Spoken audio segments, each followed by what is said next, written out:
देख रहे हैं आप और मैं हूं आपके साथ वागीशा पांडे। महाराष्ट्र में 20 नवंबर को विधानसभा चुनाव होने हैं। 288 सीटों पर महाराष्ट्र में चुनाव होंगे। ऐसे में 6 प्रमुख पार्टियां 2019 की यदि बात करें तो 2019 में 4 पार्टियां थी, जिसमें उद्धव ठाकरे की पार्टी, शरद पवार की पार्टी, बीजेपी पार्टी और कांग्रेस पार्टी। लेकिन अब 6 हो गई है, क्योंकि इधर एकनाथ शिंदे, देवेंद्र फडणवीस और अजित पवार है, तो दूसरी तरफ कांग्रेस यानी कि पृथ्वीराज चव्हाण जो कि वहां पर विपक्ष के नेता के तौर पर है, उद्धव ठाकरे और शरद पवार। ये कह सकते हैं कि 6 पार्टियां वहां पर चुनाव लड़ रही है। लेकिन जो दूसरे दल है, जैसे कि समाजवादी पार्टी की हम बात करें, बसपा की बात करें, असदुद्दीन ओवैसी की बात करें, ओवैसी के हाल फिलहाल में 2 विधायक हैं महाराष्ट्र में, और ओवैसी इस बार ये चाहते हैं कि वो गठबंधन यानी कि उद्धव ठाकरे शरद पवार वाले गठबंधन के साथ चुनाव लड़े।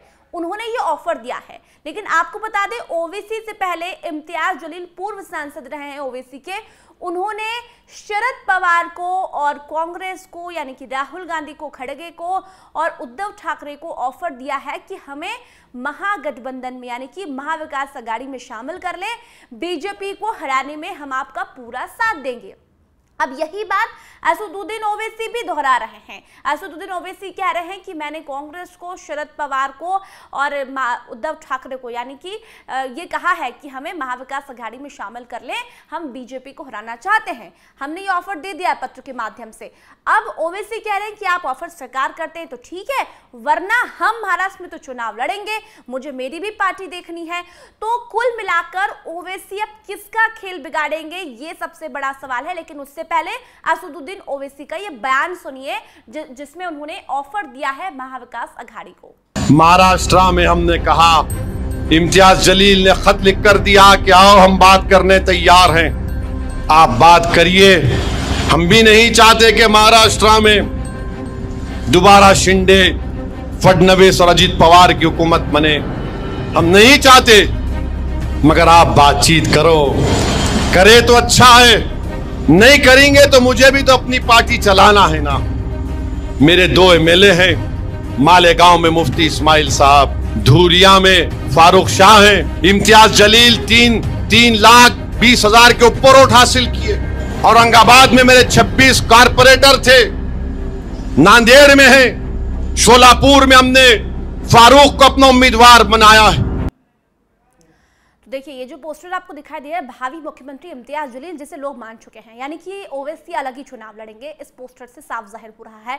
और ये ओवैसी के नेता तो ये मान रहे हैं कि हम ही जीतेंगे, ओवैसी की पार्टी महाराष्ट्र में जीतेगी और हमारे मुख्यमंत्री होंगे इम्तियाज जलील, जो कि ओवैसी के सांसद रहे हैं, अभी पूर्व सांसद है और ओवैसी की पार्टी का पूरा प्रतिनिधित्व करते हैं, नेतृत्व करते हैं वो महाराष्ट्र में। ऐसे में ओवैसी कांग्रेस को यानी कि महाविकास अघाड़ी को, शरद पवार को, कांग्रेस को और ठाकरे को ऑफर दे रहे हैं। अब वो कह रहे हैं कि ऑफर माने तो ठीक, ना माने भी तो भी ठीक, हम तो चुनाव लड़ेंगे। ये वही ओवैसी है जो कि हरियाणा में कांग्रेस को खूब खरी खोटी सुना रहे थे। अभी हरियाणा में जब हार हुई, 37 सीटों पर कांग्रेस सिमट गई, तो असदुद्दीन ओवैसी कहते हैं कि अब आपको हराने के लिए कौन आया है? क्या कोई कुर्ते पजामे वाला आया है? क्या कोई शेरवानी वाला आया है? क्या कोई टोपी वाला या दाढ़ी वाला आया है? अब तो आप खुद आ रहे हैं और फिर हमें कहते हैं कि हम भारतीय जनता पार्टी की बी टीम है। तो बहुत बुरी तरह से लताड़ते हुए ओवैसी कांग्रेस को नजर आए हरियाणा हार के बाद। और अब ये वही ओवैसी जो कि हम ये कह रहे हैं कि पलटी मार गए, महाराष्ट्र में गठबंधन चाहते कांग्रेस के साथ, कह रहे हैं कि हम बीजेपी को हराने के लिए कुछ भी करेंगे, हम आपके साथ गठबंधन करेंगे। लेकिन दूसरी तरफ ये सवाल है कि ओवैसी, चाहे हम हरियाणा की बात करें, चाहे हम उत्तर प्रदेश की बात करें, बिहार की बात करें, महाराष्ट्र की बात करें, गुजरात की बात करें, हर जगह ओवैसी कहीं न कहीं कांग्रेस का यानी कांग्रेस का खेल बिगाड़ने के लिए पहुंच जाते हैं।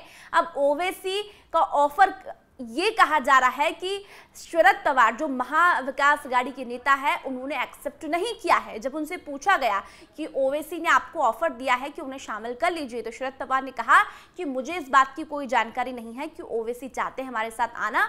मेरे पार्टी के नेता जयंत पाटिल है जो इस पूरे मुद्दे को देख रहे हैं। दूसरी तरफ संजय राउत ने भी कहा कि हमारे साथ बहुत सारे छोटे छोटे दल हैं जो कि चुनाव लड़ रहे हैं, ऐसे में नए दल को शामिल करना, नई पार्टी को शामिल करना हमारे लिए मुश्किल हो सकता है। तो ये संकेत दे रहे हैं कि ओवैसी को शामिल नहीं करेंगे महाविकास आघाड़ी, क्योंकि कहीं ना कहीं ओवैसी जो है वो महाविकास आघाड़ी का नुकसान कर सकती है, क्योंकि कांग्रेस जो है वो मुस्लिम वोट बैंक पाने के लिए पूरी ताकत झोंकेगी। शरद पवार भी झोंकेंगे और उद्धव ठाकरे भी अब मुस्लिम वोट तो चाहते ही हैं, वक्फ बोर्ड पर भी वो बोले हैं।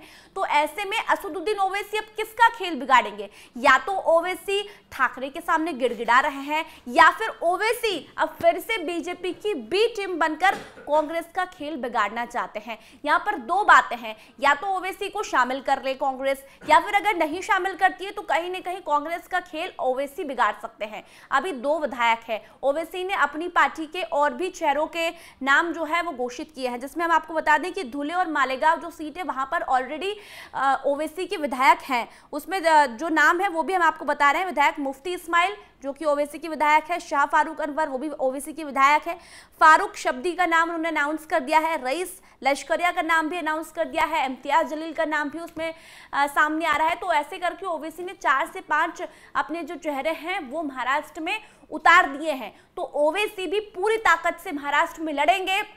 अब वो बीजेपी को हराने की बात तो कर रहे हैं, लेकिन कहीं ना कहीं वो कांग्रेस के वोट बैंक को नुकसान पहुंचाएंगे। और यदि मुस्लिम वोट बैंक की बात आती है तो कहीं ना कहीं निश्चित तौर पर ओवैसी को ही वोट जाएगा, मुस्लिम वोट बैंक। तो ऐसे में देखने वाली बात होगी कि यदि अगर ओवैसी गिड़गिड़ा रहे हैं ठाकरे के सामने तो क्या बात हो सकती है, क्या वो सच में बीजेपी को हराना चाहते हैं, या फिर एक और बात है कि वो कांग्रेस का खेल बिगाड़ने के लिए महाराष्ट्र के चुनाव में उतर चुके हैं। तो किसका खेल बिगाड़ेंगे ओवैसी, क्योंकि पूरी ताकत के साथ उन्होंने बोल दिया है कि मुझे तो अपनी पार्टी को देखना है, मुझे तो महाराष्ट्र में विधानसभा चुनाव लड़ना है, मैंने अपने नेताओं को उतार भी दिया है मैदान में। और हमारी ऐसी ऐसी जगह, ऐसे ऐसे क्षेत्र हैं, चाहे धुले की बात करें, मालेगांव की बात करें, शोले की बात करें, औरंगाबाद की बात करें, वहां पर अच्छी पेट है ओवैसी की पार्टी की। तो ऐसे में देखने वाली बात होगी कि महाराष्ट्र विधानसभा चुनाव में ओवैसी किसका खेल बिगाड़ने के लिए मैदान में उतरे हैं। आप भी अपनी राय इस वीडियो में कमेंट कर जरूर रखिए। साथ ही साथ इस वीडियो को ज्यादा से ज्यादा शेयर कीजिए, लाइक कीजिए और एनएमएफ न्यूज को सब्सक्राइब कीजिए। धन्यवाद। महाराष्ट्र में हमने कहा, इम्तियाज जलील ने खत लिख कर दिया कि आओ हम बात करने तैयार हैं। आप बात करिए। हम भी नहीं चाहते कि महाराष्ट्र में दोबारा शिंदे, फडणवीस और अजित पवार की हुकूमत बने। हम नहीं चाहते, मगर आप बातचीत करो, करे तो अच्छा है, नहीं करेंगे तो मुझे भी तो अपनी पार्टी चलाना है ना। मेरे 2 एमएलए हैं, मालेगांव में मुफ्ती इस्माइल साहब, धुरिया में फारूक शाह हैं, इम्तियाज जलील 3,20,000 के ऊपर वोट हासिल किए। औरंगाबाद में मेरे 26 कारपोरेटर थे, नांदेड़ में है, शोलापुर में हमने फारूक को अपना उम्मीदवार बनाया है।